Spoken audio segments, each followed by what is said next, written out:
우리 지금 하나님께서 어린 사무엘을 부르시고 사무엘이 역사의 지도자로 부르시는 과정들을 지금 지켜보고 있습니다. 어찌 보면 하나님께서 한 사람을 세워서 그를 어떻게 세우시고 훈련시키시고 지도자로 사용하시는지 우리가 전체를 다 보게 되는 것이죠. 그래서 이 삶 자체가 우리들에게 귀한 교훈을 주고 있다고 생각합니다. 특별히 이번 블레셋 전쟁을 통하여서 하나님은 이 하나님의 예언, 하나님께서 약속하신 말씀이 어떻게 이루어지는지를 사무엘에게 본인에게도 마찬가지지만은 이 예언을 들은 많은 사람들, 그 예언에 관심을 두고 지켜보는 수많은 이스라엘 사람들에게 동일하게 하나님께서 오늘 본문을 통하여서 역사하고 계시는 것입니다. 그래서 이 블레셋과의 전쟁 우연히 만들어진 것이 아니라 이 전쟁을 통해서 하나님이 말씀하셨던 이 말씀, 사무엘에게 주신 하나님의 특권이 뭡니까? 사무엘이 말한 것은 하나도 땅에 떨어지지 않게 하셨다는 것이죠. 이거는 복 중의 복이잖아요. 하나님의 사람들이 가져야 되는 가장 큰 복이죠. 내가 선포했는데 선포한 대로 되어지더라는 것이죠. 모세가 손을 들어서 홍해를 가리켰어요. 지팡이를 가지고 홍해를 가리켰는데 홍해가 갈라져야 되죠. 그죠? 가리켰는데 홍해가 안 갈라지면 이 영적 권위가 이제 무너지는 거죠. 그래서 하나님은 특별히 사무엘이 말한데, 여러분 지금까지 사사들 어떤 사사들이었습니까? 힘으로, 재능으로, 무력으로 지금 이스라엘을 지파별로, 동네별로 구분하는 그런 사사들이었단 말이죠. 근데 사무엘은 달랐어요. 사무엘은 그런 사사가 아니라 말씀으로 이스라엘 전체를 지도하고 가늠하고 이끌어가는 지도자였습니다. 그래서 힘 있는 능력이 있는 장수 사사에서 이제는 서서히 이제 영적인 지도자로 바뀌는 그런 과정으로 우리가 볼 수가 있죠. 그렇기 때문에 하나님께서 사무엘이 주셨던 이 말씀이 어떻게 되나에 대해서 모두가 관심이 있는 거예요. 우리만 지금 관심 있는 게 아니고요. 그 이스라엘 사람 전체가 진짜 어떻게 진행이 될까? 왜냐하면 엘리 가문은 하나님 사사거든요. 사사 가문이고 대리어서 세습하는 제사장 가문이었단 말이죠. 근데 그런 하나님의 종들도 하나님 세운 지도자들도 하나님 말씀을 따르지 않고 자녀 교육을 잘못했을 때 하나님이 어떻게 징계하실까? 과연 징계하실까? 이게 궁금했을 거예요. 그래서 다 지켜보고 있어요. 여러분 본인만 몰랐지 모든 사람들이 엘리시만을 향해서 스포트라이트 하고 있습니다. 하나님은 이 말씀을 이루는 과정을 블레셋과의 전쟁에서 이루셨어요. 오늘 우리가 그것을 보는데요. 하나님의 말씀이 이루어지는 여러 가지 방법 중에 하나가 역사 전체를 이끌어가신다는 거죠. 여러분 우리는 세상에서 우연히 일어나는 일들로 생각하지만 이 우연이라는 많은 사건들이 실제로 하나님께서 계획하셨던 그 말씀, 하나님의 비전, 하나님의 예언들이 이루어져 가는 한 단계 한 단계가 연결되어 있다는 것도 알아야 된다. 그래서 우리가 다른 말로 하면 승리라고 그러기도 하고요.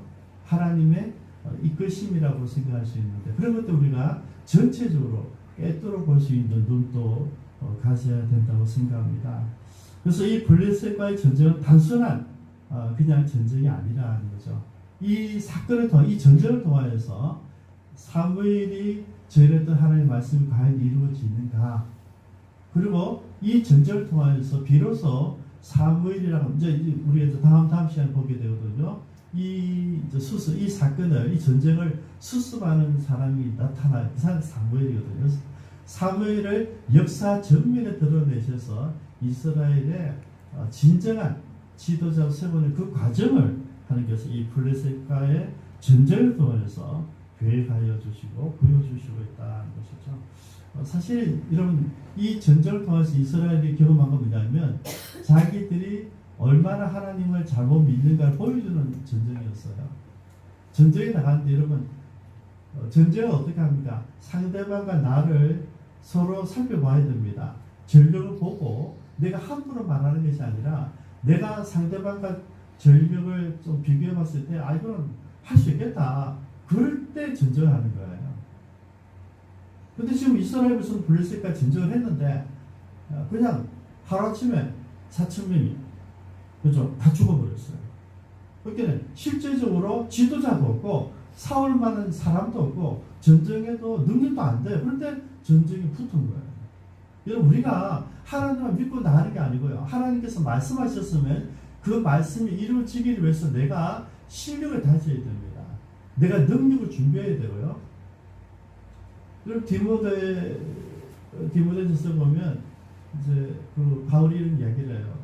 큰 집에는 여러 가지 그릇이 있다. 어떤 그릇은 금으로 만들어진 그릇도 있고, 은으로 만들어진 그릇도 있고, 나무로 만들어진 그릇도 있고, 흙으로 만들어진 그릇도 있다. 근데 여러분, 우리가 볼 때는 금그릇이 제일 귀중하죠. 이런 집에 있는 가장 귀중한 것, 보호해놨다가 제일 귀중한 날 그거 주잖아요. 제가 우리 정경 선생님 집에 신방 가면 어머니가 좋은 수저를 챙기가 저거 주신다고. 이렇게 귀한 거니까 귀한 분에게 대접한다 이렇게 개념으로 준비해요. 근데 여러분 우리 마음은 그런데 실제로 여러분 집에 갔을 때 금과 은과 나무와 흙 질그릇이 있었을 때 그 주인이 어떤 그릇을 쓰시는가에 대한 관점이에요. 너무나 간단해요, 여러분. 깨끗한 그릇을 쓰세요. 금으로 만들어진 그릇이라도 씻지 않고 그 먼지 투성이 그릇이 그대로 있다면, 그대로 진저되어 있다면 아무리 귀한 그릇이라도 사용하지 않아요. 하나님께서 우리를 사용하신 조건은 그가 누구냐가 아니라 그가 어떠한 사람인가에 관심이 있는 거죠. 준비되어야 됩니다, 여러분. 내가 순결해야 되고, 내가 구별되어야 되고, 내가 믿음으로 하나님께 훈련받아서 내가 주님께 서시고자 할 그 실력에 갖춰져 있어야 된다는 거죠. 그냥 갈 수 있는 건 아니에요, 여러분. 내가 아무리 믿음을 줬다 해서 지금 해운대 바닷가에서 걸어가가지고 대바다까지 걸어갈 수는 없잖아요. 불가능해요, 여러분. 대바다까지 가는 방법이 있어요. 수영을 잘하면 돼요. 저 어린이 같이. 수영을 잘하면 된다고요. 근데 실력을 갖추지 않고 내가 가겠습니다. 여러분, 내가 아무리 금식해 보십시오. 금식은 힘만 빠지죠. 보통 못 끊으시죠.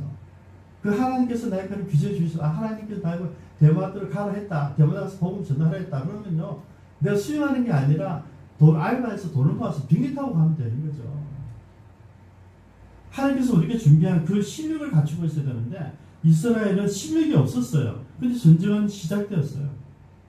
실패했거든요. 그 다음 생각해보니까, 야, 이거 우리가 준비를 못했고, 우리 지도자가 없고, 작전이 안 좋았다. 이런 생각하지 않아요. 돌아와서 잔우들 오늘해 봅니다.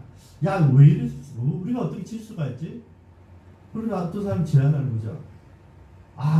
우리가, 정말 저들에게 비교해서 뭐, 부자인 건데, 내가 가만 보니까 저들이, 상징적인 어떤 그 신들이 있었다. 다곤 신을 믿는 사람들이니까. 우리도, 우리 법궤를 가서 가자야 되는 거죠.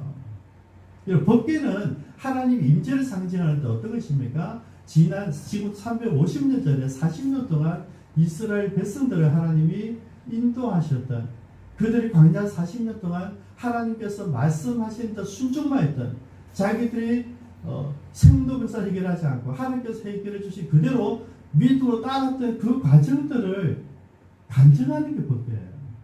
아론의 상난 지팡이, 만나, 항아리, 그리고 두 돌판, 법궤가 십계명이 기록된 두 돌판, 이게 상징인데 그 자체가 중요한 것이 아니라 그것을 통해서 하나님께서 이스라엘 백성에게 보여주시는 거죠. 내가 함께했다는 거죠. 내가 이끌었다는 거죠. 하나님이 주인공이에요. 근데 그들은 하나님 빼버리고 이 법궤만 가져가면 이길 거야. 그러면서 법궤를 가지고 갔어요. 놀라운 것이 여기 있어요. 법궤를 가지고 가니까 법궤를 담당자들이 따라가야 되잖아요. 그 사람들이 혼미와 빈들었어요. 이 사람, 이스라엘 백성들의 엉터리 같은 지략과 전략을 통하여서도 하나님은 당신의 승리를 이끌어 가시는 거예요. 제사장들이 전제 따라갈 이유가 없어요. 근데 법궤에 가니까 어쩔 수 없이 따라가야 되고요. 당연히 이제 지난번에 4,000명인데 지금 뭡니까? 3만 명이 즉사합니다. 여러분, 우리가 생각할 때는 법궤가 있으면 우리는 진짜 이겼다. 이건 내 착각이에요, 여러분. 법궤가 아니라 내가 준비되어야 되는 거죠. 내가 실력도 없는데, 내가 능력도 없는데, 내가 아무리 부르짖어 보십시오. 아무것도 일어나지 않죠. 준비를 해야 됩니다. 그래서 3만 명까지 다 죽었어요. 그렇게 이스라엘 백성들은 이제 여기에서 좌절하죠. 놀라워서 이 전쟁 결과 우리가 알고 있지 않습니까? 법궤를 빼앗기고 홈리와 비나수도 3만 명 가운데 같이 죽고, 그 소식을 들은 엘리도 깜짝 놀라서 넘어져서 목이 부러져 죽고, 그 이야기를 들은 며느리도 아기를 못하가 죽고, 이가봇이라 거기였어요. 하나님 영광이 떠났다. 이스라엘, 우리 가정에 떠났다. 이스라엘 떠났다. 여러분, 하나님은 엘리 가정의 이 모습을, 이 쇠락하는 하나님의 징계하는 모습을 이스라엘 전체의 모습으로 대비해 주셨던 거죠. 그렇게 우리는 엘리만 욕하는 게 아니고요, 엘리의 모습이 내 모습이라는 거죠. 이스라엘 전체의 모습이라는 하나님께서 보여주시는 거예요. 아무것도 할 수 없어요. 그들 전쟁에 졌고요. 이제 법궤를 빼앗기고 이제 아무것도 못해요. 놀라운 것은 오늘 본문에서 얘기하는 거냐면, 그렇게 빼앗겼던 법궤가 스스로, 신기한 거는 전쟁에 나가서 법궤를 아무 역할을 안 했어요. 한번 깜짝이야, 야 법궤 왔다 해준다 하다가 전쟁은 져버렸단 말이죠. 근데 이제 이스라엘 백성들을 치고 아무것도 할 수 없고 불러서 승리해서 자기들이 이 법궤를 가지고 있는 동안 일어난 사건들이에요. 7개월 동안 있었던 그 사건들이 이제 오늘하고 다음 주에 이제 나눠져요. 저는 오늘 본문에 이제 이 말씀 묵상하면서 일주일 내내 그럼 우리가 왜 필요할까? 스스로 일하시는데, 하나님께 법궤를 통해서 스스로 일하시는데, 지금 하나님 손은 스스로 일을 하시는 거예요. 그럼 우리가 왜 필요할까? 여기에 대해서 참 의문이 되더라고요. 우리 차례 없는 게 안 할까? 없으면 이렇게 움직이시는데, 역사하시는데, 우리는 뭐지? 이런 마음들이 이제 많이 가지고 고민을 해봤습니다. 근데 우리가 분명히 알아야 되는 것은요, 이번 전쟁이 블레셋이 2명이나 전쟁 이기고 그들이 전리품으로 법궤를 가지고 갔지만은, 자기들이 잘났든지 그들이 능력이 있었든지 그들이 이스라엘 백성들보다 더 거룩했다든지 이스라엘 백성들보다 더 괜찮은 민족이기 때문에 이스라엘 심판하도록 하나님 허락하신 것이 아니라는 것이죠.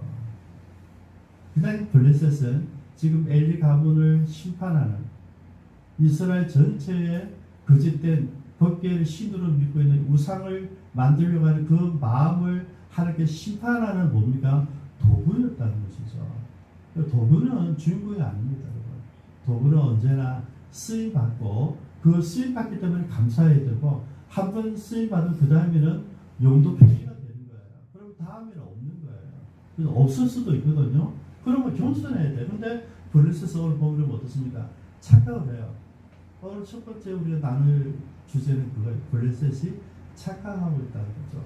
자기들이 전략을 잘 써서, 자기들이 작전을 잘 써서, 자기들이 힘을 잘 써서, 능력이 있어서 이스라엘을 쳐서 이기고, 이스라엘 상징이 되는, 이거는 가나안 땅 모든 나라를 다 아는 출애굽 역사, 이스라엘 출애굽시켰던 지금부터 400년 전에 하나님이 역사하셨던 그 하나님에 대한 평가예요.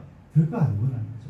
굉장한 줄 알았는데, 지금 와서 가나안 땅을 정복하고 있고, 지금 350년 동안 저들이 우리와 지금 싸우고 있는데, 별거 아니네. 별거 아니네. 왜냐면 이스라엘 백성들 때문에 하나님이 업시적으로 당하고 있는 거예요. 여러분, 우리가 잘못 살면, 우리가 실제 능력이 없으면, 실제 실력이 없으면 세상 사람들 우리를 보고 이렇게 비웃는다는 거죠. 별거 아니구나. 예수 믿는 사람도 좀 다를 것 같았는데 똑같잖아. 똑같이 속이고 하늘고 분노하고 더 추적고 더 더럽고, 이 모습이에요. 여러분들은 나름대로 얕게 지혜롭게 살아간다. 여러분 모습 보고 여러분 주변에 있는 우리 모든 가족들, 친구들은 저 친구 정도는 나는 교회하기 싫어. 저 부모 정도라면, 저렇게 믿는 게 예수장이라면 난 안 믿을래. 이러고 있다는 거예요. 좀 실감 좀 나십니까, 여러분? 여기서 그런 이야기죠. 나 때문에 내가 작은 지혜, 사람 속인 걸 나는 자랑스러워하고, 그걸 가지고 내가 똑똑하고 착각하는 이것 때문에 전도문이 다 막히고 있단 말이에요. 그들은 자기들의 전쟁의 신 다곤의 승리를 해석했어요. 다곤은 위에는 사람이고 아래는 물고기인 이르 같은 그런 신이에요. 이 블레셋 이 민족 자체가 바다를 건너온 해양 민족이거든요. 뭐 바이킹 구조인지 그런 모르겠는데 어쨌든 바다를 건너와서 거기 진을 치는 사람들이에요. 그러니까 그 사람들 거기 있는 아낙 자손들 부인들을 다 잡은 사람이잖아요. 출기 문화를 갖고 있어요. 그죠?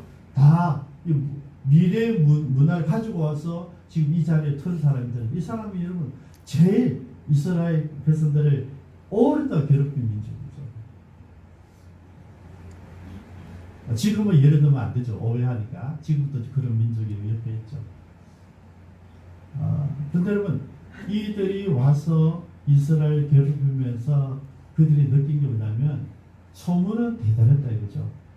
애굽이라고 하는 대제국을 흔들어 놓을 수 있는, 그리고 그곳에서 200~300만 명이 독립에 나올 수 있는, 이거는 참 너무 기적 같은 이 스토리를 들었는데 막상 부딪혀 보니까 아무것도 아니더라고요. 이거는요 하나님이 아니고요 하나님을 믿는다고 하는 이스라엘 백성들 때문에 주어진 결과예요. 우리들 때문에 하나님 없이 얘기를 다 한다니까요.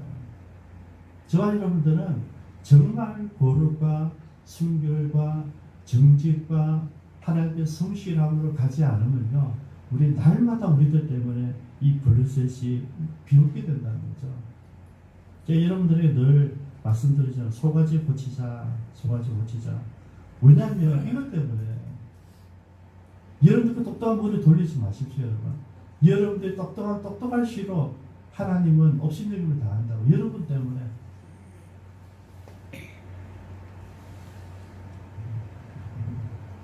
그래서 이제 그때 전리품을 가져와서 자기들 이제 신전에 딱 놔둔 거죠. 근데 그 신전에 놔두고 이제 기뻤어. 왜냐하면 이 전쟁은 그 단순한 전쟁이 아니라 이스라엘의 신과 우리들의 신 다곤의 전쟁이었다. 이제 확대해서라는 거죠. 그래서 이제 우리가 이랬다. 이스라엘 이제 아무것도 아니다. 이렇게 전쟁이 이제 끝내는 거예요. 그리고 이제 다곤 신전이 있는데 이스라엘은 지금 아무런 관여할 수 없어요. 전쟁 졌어요. 여기는 전쟁에 승리했어요. 도취되어 있어요. 해석도 자기들 마음대로 했어요. 그 다음에 이제 우리 하나님의 손이 시작을 해요. 그 다음날 또 보니까 이 다곤 신상이 여호와 앞에 툭 엎드려지는 거죠. 얼굴을 우리만 상타떼기를 땅에 탁 쳐박고 꾹 엎드려 있는 거예요. 이게 무슨 일인지 모르죠. 왜 넘어졌지? 바람이 불어온다고 다시 세웠어요. 그리고 하루가 지는데 그 다음 날 하니까 똑같이 넘어져 있을 뿐만 아니라 팔과 다리에 다 날아가 버렸어요. 몸뚱아리만 떠 있었어요. 그래도 몰라. 여러분, 블레셋 사람들은, 이방인들은 하나님 대해서는 전혀 모릅니다. 여러분, 법궤가 이스라엘 백성들이 하나님께서 함께 하실 때 가져갔을 때는 아무런 역할을 하지 않았어요. 그들은 하나님 필요했던 게 아니고 자기들을 도와주는, 자기들 필요를 도와주는 그런 전적인 신이 필요했던 거죠. 하나님 역사하지 않으셨어요. 근데 여러분, 이제는 아무런 역할을 할 수 없을 때 하나님이 스스로 움직이고 있다는 거죠. 그래서 이 법궤를 아스도스로 옮겼어요. 자, 그때부터 이제 두 번 다 하나님께 사인을 줬는데 이 하나님 사인을 알만한 사람들이 한 명도 없었다는 거죠. 여러분, 세상 사람들은 절대 하나님을 알지 못합니다. 우리가 말하지 않으면요, 여러분들이 말하지 않으면, 여러분들이 증거하지 않으면 우리 주변에 있는 사람들은 절대 하나님을 알 수가 없어요. 우리가 왜 전도의 목숨을 걸어야 되냐면 우리가 중국 가요. 중국 가서 주님께 반드시 물어봐요. 너 앞집에 있는 누구에 대한 전도를 너에게 맡겼는데, 너 사촌 누나에 대해서 전도를 너에게 맡겼는데, 여러분 그거 물어보신다니까요. 여러분이 지금 삶을 살아왔던 수많은 사람들 가운데, 여러분 접촉되었던, 만났던, 인연이 있었던 많은 사람들 가운데 내 삶이 있었다는 얘기예요. 우리는 모르고 지나갔는데 하나님 그걸 하나하나 점검해서 나중에 후진함하신다는 얘기예요. 여러분, 전도는요, 이 자리를 채우는 그런 출전이 아니고요. 여러분이 천국 갔을 때 얼굴이 어떻게 변화에 따라 달라지는 이야기예요. 목숨을 걸어야 돼요, 여러분. 내가 한 사람 한 사람, 내가 진짜 크리스찬들, 여러분 그냥 투도 이런 거 그런 거 하지 마시고요.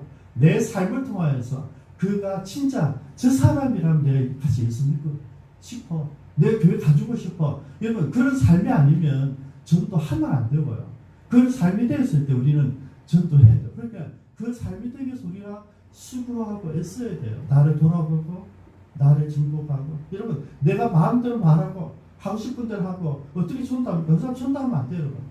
여러분들이 성질이 안 되는데 인기가 안 되는데 여러분들이 아무리 믿음도 없는데 전도하면요 예수님 얼굴만 이렇게 먹칠하는 거예요.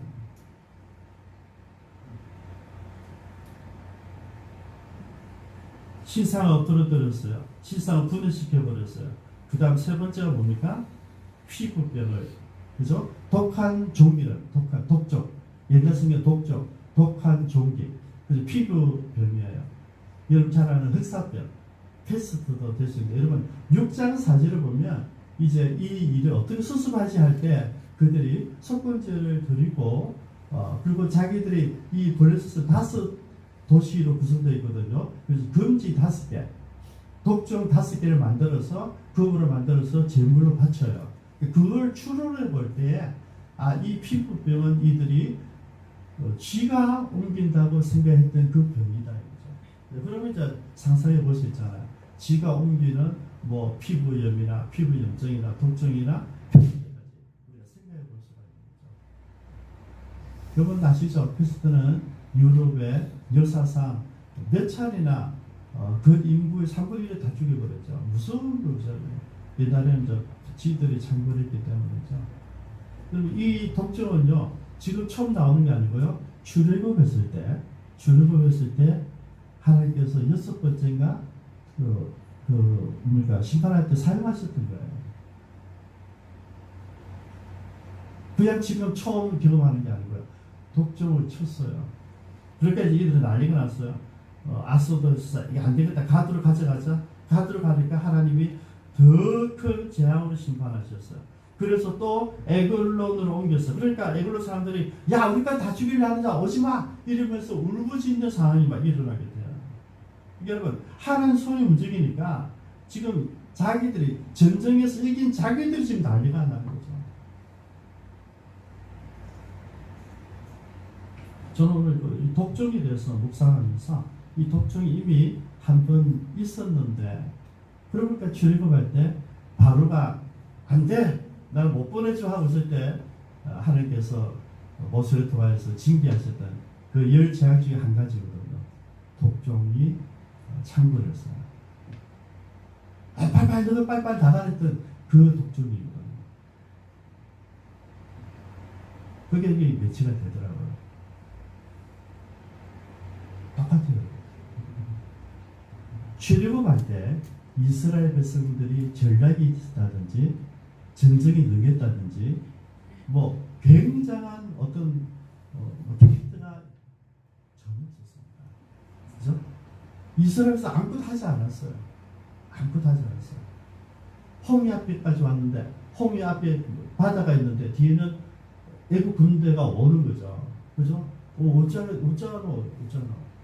그때 모세 보고 원망하고 있는데 모세가 하나님께 기도해요. 그때 하나님이 모세 보고 지팡이를 홍해를 가리키라 그러죠. 그리고 그때 모세가 얘기합니다. 너희는 두려워하지 말고 너희는 가만히 있어서 하나님께서 너희들 어떻게 구원하시는지를 보라 그랬어요. 너희들 뭐 하지 말라는 거죠. 그래서 하나님께서 우리를 어떻게 구원해 주시는지를 보라 하는 거죠. 똑같은 메시지예요. 여러분 이제 하나님 사람은 아무도 없어요. 여기는 사사도 없어요. 믿음의 뭐 삼손도 없어요. 아무도 없어요. 이방 민족들한테 그 뺏긴 전리품이 하나일 뿐이에요. 그것도 믿음이 있었던 것도 아니고 그냥 벗기를 가져 뭐가 되겠지를 가져갖고 그런 사람도 야, 저 법궤는 출애굽에서도 가지고 그 상징적이 있는 건데 그러면서 두려워했지만 실제로 아무것도 아니었던 그 법궤를 통한 하나님은 결국에는 시작하십니다. 그래서 우리가 이제 적용하고 싶어요. 우리가 안 움직이면, 우리가 믿음으로 헌신하지 않으면 하나님이 스스로 하신다. 맞아요. 우리가 안 움직이면 하나님 스스로 하세요. 근데 만약에 우리가 그 하나님이 가지는 비전과 하나님 뜻을 알고 있다면 우리가 헌신할 수 있다는 거죠. 그 비전이 분명히 드러나 있으면 우리 그 비전을 이루어지기 위해서 내가 수고하고 애쓰고 최선을 다하고 내 삶을 드릴 만한 가치가 있지 않을까 하는 거죠. 그리고 그 가치에 헌신한 사람들이 사역자들이에요. 선교사들이고 사역자들이에요. 그냥 모르지 않고 지나갈 수도 있어요. 알면서 지나갈 수도 있어요. 근데 그게 가슴에 와닿고 그것 때문에 가슴이 뛰고 그것 때문에 내가 내 인생을 포기할 만큼 중요한 가치를 여기는 사람들을 통하여서 하나님은 역사를 하신다는 얘기죠. 우리가 안 해도 돼요. 근데 하나님께서는 우리가 안 해도 스스로 하시는데 우리가 그것을 지켜보는 것은 우리의 무능을 얘기하는 거예요. 아무것도 알지 못하는. 여러분 지금 이스라엘 백성들 출애굽할 때 하나님께서 전혀 몰랐어요. 들어서 알지만 400년 전에 선조들 이야기를 구전투에서 들어봤지만은 어떤 분인지 알 수가 없었어요, 여러분. 그래서 하나님께서 모세를 통해서 뭐 했습니까? 시내산에서 기도한 거예요. 뭘요? 창세기, 출애굽기, 레위기, 민수기, 신명기. 왜? 우리가 이러한 민족이란다. 역사의 이야기를 수들이 가져온 거예요. 출애굽하기 전에 성경에 있었던 게 아니라 출애굽해서 비로소 하나님께서 역사 고대 이야기들을 그들에게 알려주신 거예요. 너희들이 이런 사람들이다. 정체성이 정체성. 그다음 지금 마찬가지예요. 똑같은 상황이 400년, 그 광야생활 40년, 지금 사사시대 350년, 테리오의 원칙을 따릅니다. 그래서 한 390년, 사무엘이 들어왔으니까 엘리가 마지막 사사로 접촉을 하고 있으니까 그 시간을 계산하면 약 400년. 400년 만에 하나님은 똑같은 모습을 보여주신 거예요. 너희들이 가만히 있어도 내가 일을 한다. 메시지 한 가지입니다. 가만히 있어도 돼요. 하나님이 역사하시는 거죠. 근데 우리는 그 하나님의 뜻과 의도를 알기 때문에 뭘 해야 됩니까? 기도라도 해야 된다는 거죠. 여러분 지금 되어져 가는 과정들이 보면 남과 북이 뭐 안 좋잖아요. 미국하고 싸움 그렇지 안 좋잖아요. 전부 안 좋아요, 여러분. 안 좋아도 여러분 하나님의 손은 움직이십니다. 그래서 우리 뭐 하자고요? 기도라도 하자고요. 아멘. 우리가 외교 장관은 아니지만 우리가 대통령은 아니지만 하나님께서 대통령과 위원장과 각 나라들을 움직이는 그 하는 손이 움직일 수 있도록 우리가 뭐 하자고요? 기도하는 사명이 있단 말이죠. 부산 350만 우리 보고 기도하라 하셨어요. 기도하는 말 우리가 그들을 위해서 기도하고 전도하는 사명을 주시면 그럼 우리가 그 일을 해야 된단 말이죠. 그래서 우리가 수요일에 뭐 기도하는 거예요. 제 수요일 기도 제목 제 뒤에 몇 장 놔뒀어요. 그러니까 한번 보십시오. 여러분 제 마음이 절규이겠습니까? 아니면 하나님 마음이 절규이겠습니까? 속삭하는 거죠. 다치고 치우란 말이에요. 내가 말하는데도 말 듣지 않는 하나님께서 어쩔 수 혼자 있을 때는 이 상황이 너무 슬프잖아요, 여러분. 한 사람도 없어요. 그들 스스로 결정해요. 법궤를 돌려보내자. 우리는 안 되는 거예요. 여러분 7개월 동안 실컷 다녔어요. 하나님께서 7개월 동안 그들을 마을마다 만나는 모든 사람들마다 다 치는 거예요. 다. 그리고 저절로 스스로 결정한 거죠. 우리가 감당할 수 없는 거구나. 야, 이스라엘 민족이 장난이 아니구나. 저들 진짜 믿음이 있었더라면 와 굉장했겠는데 이 이야기란 말이에요. 우리가 진짜 믿음 있고 우리가 기도하고 우리가 전도하고 우리가 민족을 품었다면 야 대단했겠다. 그 이야기예요. 문제는 안 하고 있으니까 너무 즐거운 거예요. 얼마나 속상해요. 같이 한번 기도하겠습니다.